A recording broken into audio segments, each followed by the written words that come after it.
আসছেন শরীফ ওসমান হাদির জানাজায় অংশ নিতে।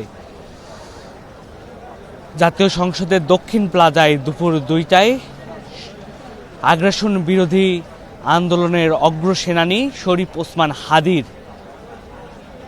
জানাজার নামাজ অনুষ্ঠিত হবে।